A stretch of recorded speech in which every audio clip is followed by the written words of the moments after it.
topic of discussion and put that across to Anand Dubey, spokesperson of the Shiv Sena UBT. Anand Dubey, if either side is confident of actually winning the election, would they be making these elaborate preparations? इतनी व्यवस्था करने की जरूरत है क्योंकि शायद ही कभी सुना हो कि चुनाव के एक दो दिन पहले से ये सारी इंतजामात किए गए हैं ताकि किसी भी तरह का इंसिडेंट ना हो, रिजॉर्ट में एमएलएस को सीधा ले जाया जाए।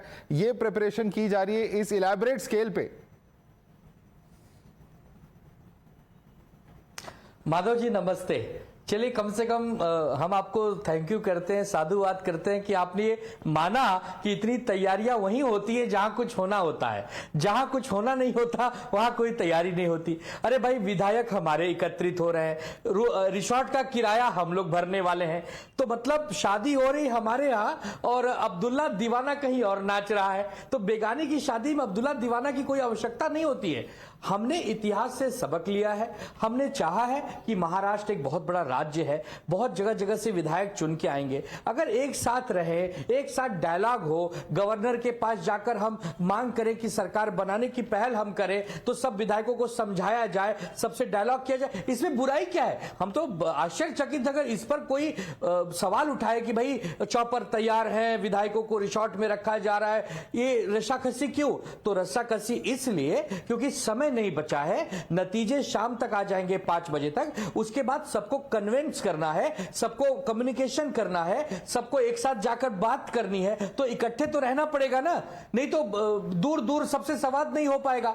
और हम सरकार बनाने वाले, इसके लिए तो ये प्लानिंग है, योजना है। उनके पास क्या योजना है? जो नेता प्रतिपक्ष बनने वाला है, जिसके पास सरकार का बहुमत नहीं आने वाला, वो तो हवा में उड़ रहा है। वो तो आंकड़ों को देखकर, सर्वे को देखकर 4 दिन की I for the first time, he's a very good friend of mine, I for the first time heard कि रिजॉर्ट में बैठ के लोगों को एकजुट किया जाता है। मतलब इनको इनके पार्टी भवन में भी विश्वास नहीं है कि लोगों को साथ में ला सकते हैं। अगर सच में ये कॉन्फिडेंट होते तो शिवसेना, उद्धव सेना भवन के अंदर अपने लोगों को बुला लेते, कांग्रेस के पार्टी ऑफिस में बुला लेते। पर स्थिति सोचिए, महाराष्ट्र की बॉर्डर्स भी इनको सेफ नहीं दिख रही। ये अपने विधायकों के मोबाइल बंद कर चुके हैं क्योंकि इनको पता है उनको ट्रस्ट उद्धव ठाकरे जी पे नहीं है, उनको ट्रस्ट जो है वो leadership prime minister Narendra Modi के उसमें। तो आनंद जी इंतजार करिए, होता है कभी कभी। अभी तक तो आप हरियाणा में भी एलओपी नहीं घोषित कर पाए। आनंद जी माधव जी 10 सेकंड। नो, हमने किसी की मोबाइल स्विच ऑफ नहीं किए हैं, और हम कार्यालय में, ऑफिस में इसलिए नहीं रख रहे कि वहां रात को सोने की व्यवस्था नहीं है, वहां पे स्नान का पूरा व्यवस्था नहीं है। That's why we are going to resort. But इनके पेट में पीड़ा क्यों है? हम ये नहीं समझ पा रहे हैं कि किराया रिसोर्ट की बनी है और सरकार हम बनाने वाले हैं। आनंद जी ये तो मतलब ये पहली बार ये लॉजिक सुन रहा हूं कि पार्टी कार्यालय में ये डर होगा, पार्टी कार्यालय में सोने की जगह नहीं है इसलिए हम वहां पे नहीं रख सकते लोगों को। This is a brand new logic. I mean, of course, governments have been formed in the past, but nevertheless, Dr. Ranganathan, the larger question I think that Mr. Anand Dubey has asked is that what's wrong with resort politics? We are just making arrangements. What are the arrangements that others have made? And why should you comment on what we have done and how we are managing things? Please respond to Mr. Dubey. Good evening, Madhav, and good evening to my fellow panelists. A couple of points out here. One on my good friend Anand Dubey ji and the other on Lokesh Jindal, equally my good friend. देखिए मैंने कल ही declare कर दिया था publicly कि आनंद दुबे जी मेरे दोस्त हुआ करते थे। He promised modaks to me and then he reneged on his idea on Ganesh Chaturthi.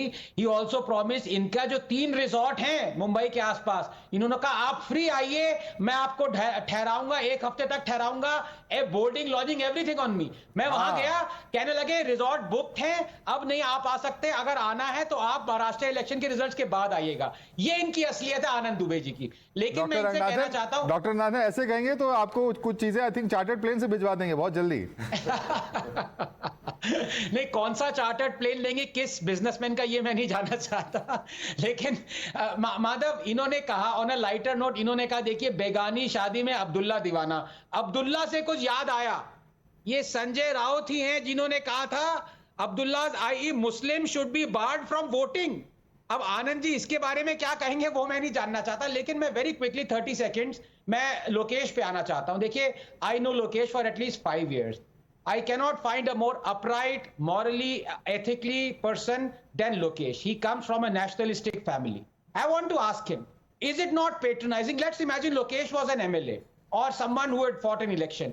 Is it not patronizing that his party would think that someone morally upright like Lokesh can be swayed by some empty promises of BJP and he has to be locked in a resort? Number one, would he himself be like to be locked in a resort? And number two, I want to ask him, when he talks of unethical behavior, straight up, because I know Lokesh is not going to join politics, honest people never do, so he will remain standing upright.